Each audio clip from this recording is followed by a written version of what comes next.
Hello everyone, नमस्कार। कैसे हैं आप? उम्मीद है आप सभी स्वस्थ होंगे, मस्त होंगे। आज का हमारा विषय है जिन मरीजों को खट्टी डकारें आती हैं, एसिड रिफ्लक्स होता है। खाना खाने के बाद थोड़ी देर बाद उनको महसूस होता है मुझे वोमिट जैसी इच्छा हो रही है, चेस्ट हैवी हो रहा है, चेस्ट में दर्द हो रहा है, गैस बन रहा है, खट्टी डकारें जैसी इच्छा होती है या खट्टी डकारें आती हैं। कई बार हमने देखा होगा खाना हमारे गले तक आ जाता है तो हमें अलग से एक फीलिंग होती है। इस तरह की समस्याएं क्यों होती हैं, इसे क्या कहते हैं और इसका इलाज क्या होता है, आज के इस वीडियो में जानेंगे। तो फ्रेंड्स नमस्कार, मैं हूं डॉक्टर लोकेंद्र। आज के इस वीडियो में आप सभी का बहुत बहुत स्वागत है। और हम सबसे पहले समझ लेते हैं कि ये समस्या जो है आपको, ये समस्या क्या होता है। इसे हम कहते हैं एसिड रिफ्लक्स।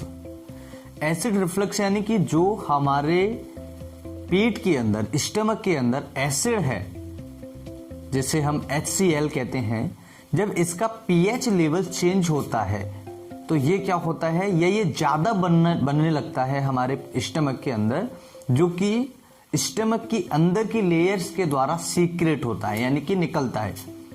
जब इसका प्रोडक्शन ज्यादा होने लगता है तो ये क्या होता है, इकट्ठा होने लगता है। और ऐसी सिचुएशन में जब हम कुछ खाना खाते हैं या हमें गैस बनने लगती है तो कुछ केमिकल्स रिएक्शन होने के कारण इसमें कई बार ऊपर की साइड आने लगता है। तो जब ये ऊपर की साइड आने लगता है तो ये गले तक आ जाता है। जब ये गले तक आ जाता है तो हमें कई बार इसकी एसिड की वजह से गले में छाले हो जाते हैं। तो जब हम खाना खाएंगे, जब हम कुछ मिर्ची वाला कोई चीज खाएंगे तो ऐसी सिचुएशन में हमें लगेगा कि हमारे गले के अंदर छाले हो गए हैं। तो एक्चुअल में गले के जो छाले होते हैं वो किसी अन्य कारण की वजह से नहीं, एसिड रिफ्लक्स की वजह से होते हैं। क्योंकि जो एसिड रिफ्लक्स होता है वो कई बार उसे जला देता है। ठीक है, तो एसिड रिफ्लक्स होने की वजह से आपको इतनी समस्याएं हो जाती हैं। तो यहां पर कुछ चीजें हमें समझनी होंगी अगर एसिड रिफ्लक्स से हमें बचना है तो। अब एसिड रिफ्लक्स के कुछ कारण क्या होते हैं, कुछ सिम्टम्स होते हैं। तो सिम्टम्स समझ लेते हैं, जैसे कि खाना खाने के बाद आपको अफरा चढ़ना, तो उसे बोलते हैं हम गैस बनना। इसके साथ में कई मरीजों को खट्टी डकारें गले तक आ जाती हैं। कई ऐसे मरीज होते हैं जिनको सिर दर्द होने लगता है। जब वो स्टूल पास आउट कर लेते हैं यानी कि फ्रेश हो जाते हैं, तब उनको आराम अपने आप मिल जाता है, उनका सिर दर्द जो होता है बंद हो जाता है। कई बार मरीज को वोमिट जैसी इच्छा होने लगती है, उल्टियां होने लगती हैं। कई बार मितली यानी कि उल्टी जैसी इच्छा पेशेंट महसूस करता है। तो इस तरह के सिम्टम्स जो होते हैं मरीज को होने लगते हैं। कई बार चेस्ट में पेन, हैवीनेस होने लगती है कई बार। अच्छा, यहाँ पर हार्ट का दर्द होता है। हार्ट के दर्द में हम काफी सारे कंफ्यूजन्स लेकर आते हैं। हार्ट का दर्द जो होता है वो सडनली होता है, बहुत ज्यादा हैवीनेस लगेगी, बहुत ज्यादा टाइटनेस लगेगी। इसके अलावा जो चेस्ट का दर्द होता है, हार्ट का जो दर्द होता है, वो राइट साइड के हैंड में ना जाकर के लेफ्ट साइड के हैंड में मूव होता है। यानी कि ये राइट साइड है तो इस हाथ में नहीं जाएगा, इस हाथ में जाएगा, लेफ्ट साइड के हैंड में। तो ये यहां से जाकर के इस साइड में, स्पेशली जो हमारी ये छोटी उंगली होती है उस साइड के एरिया में ज्यादा पेन होगा, पेन महसूस होने लगेगा। अचानक से पसीना आने लगेगा। गैस के दर्द में कभी पसीना नहीं आता है, ये हमेशा ध्यान रखिएगा। हार्ट चेस्ट पेन जो होगा उसमें कई बार बहुत ज्यादा पसीना आने लगता है। तो चेस्ट पेन में पसीना आता है, हैवीनेस होगी, बहुत ज्यादा एक जगह हम बैठे रह जाएंगे। ठीक है, बहुत ज्यादा टाइटनेस चेस्ट में लगेगी, ऐसा लगता है चाहे चेस्ट किसी ने बांध दिया हो, इस तरह की फीलिंग होती है। दर्द हाथ में मूव होता है। कई बार ये दर्द जो होता है यहाँ गले तक भी मूव करता है कई पेशेंट्स में।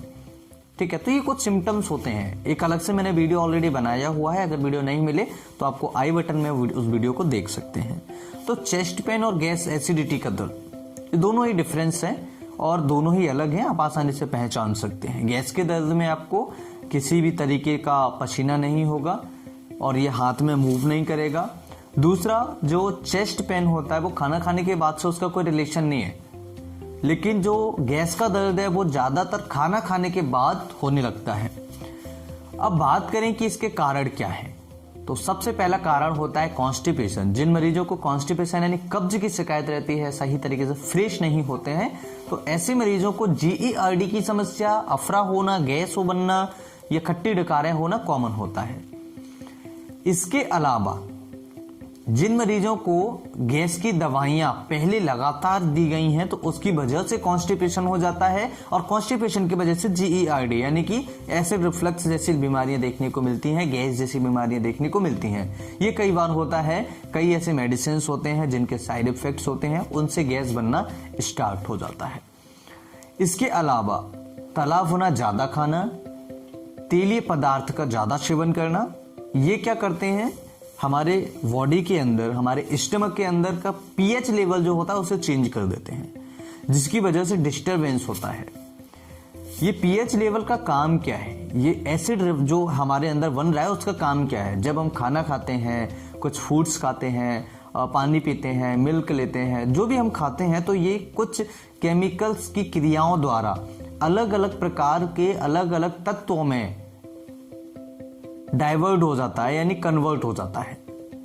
ठीक है, जैसे हमने मीठा खाया तो ये ग्लूकोज में कन्वर्ट हो जाएगा, कार्बोहाइड्रेट है, प्रोटीन है, काफ़ी सारी ऐसी चीज़ें हैं जो जैसे विटामिन है तो विटामिन उसमें से निकल जाएगा, अलग हो जाएगा, फैट अलग हो जाएगा, शुगर है वो अलग हो जाएगा। तो ये इस तरह से अलग अलग सारी क्रियाएं केमिकल्स की सहायता से ही होती हैं। ठीक है, तो इसको मेंटेन करना बहुत ज़्यादा ज़रूरी है।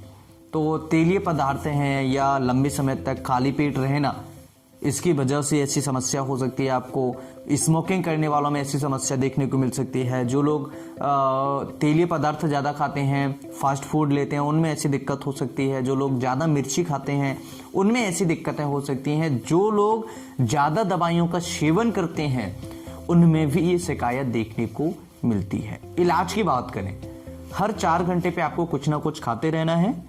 जरूरी नहीं है कि थाली भरकर खाएं, कुछ ना कुछ खाते रहें, जिससे कि जो एसिड है वो बिजी रहे, ज्यादा बने नहीं, और अगर बनता भी है तो वो खाना पचाने में, खाना डाइजेस्ट करने में लगा रहे। ठीक है, पहला ट्रीटमेंट। दूसरा, पानी नॉर्मल पिए, कम पानी नहीं पीना है। अच्छा पानी पिएंगे, सही क्वांटिटी में पानी पिएंगे तो आपको समस्या कम होगी। दूसरा, स्ट्रेट बैठें।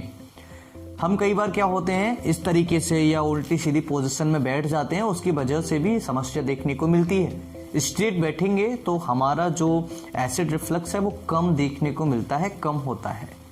कॉन्स्टिपेशन को दूर करें। अगर किसी व्यक्ति को कॉन्स्टिपेशन है तो कॉन्स्टिपेशन का तुरंत इलाज करें, या फिर आप घरेलू चीजें जैसे त्रिफला चूर्ण वगैरह होते, काफी सारी चीजें हैं घरेलू चीजें जिनसे आप कॉन्स्टिपेशन को, कब्ज को हटा सकते हैं, और कब्ज हटने के बाद काफी सारी बीमारियां आपकी ठीक हो जाती हैं।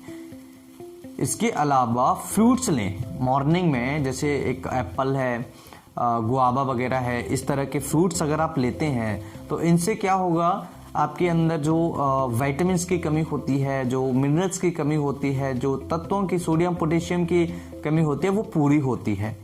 उससे आपके डाइजेशन सिस्टम, इम्यूनिटी सिस्टम पर प्रभाव पड़ता है और ये स्ट्रांग होते हैं।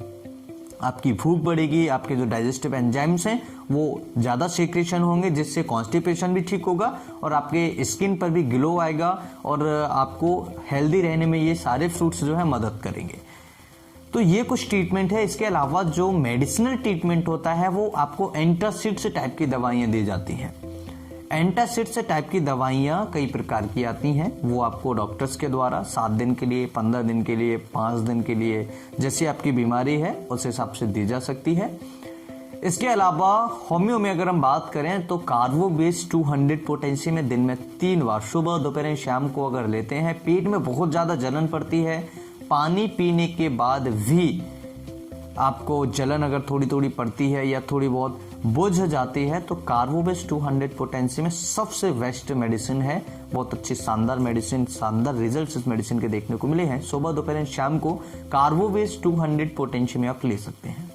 मुझे उम्मीद है कि इस वीडियो से बहुत जानकारी आप सभी को मिली होगी। ये वीडियो आप सभी के लिए बहुत ही लाभकारी होगा, बहुत ही लाभप्रद होगा। अगर वीडियो अच्छा लगे तो लाइक एंड शेयर करें, कुछ पूछना चाहें तो कमेंट करें। आप हमारे नए चैनल पर विजिट नहीं किए हैं तो नए चैनल की लिंक हमने आपको आई बटन में भी दी है और वीडियो के डिस्क्रिप्शन में भी हमने दिया हुआ है, वहां जाकर विजिट करें। नई बीमारियां, नए लेक्चर्स के बारे में आप वहां पर हम देख सकते हैं, विजिट कर सकते हैं। मैं फिर मिलता हूँ इसी तरह किसी नई वीडियो में, तब तक के लिए नमस्कार, thank you watching, have a nice day.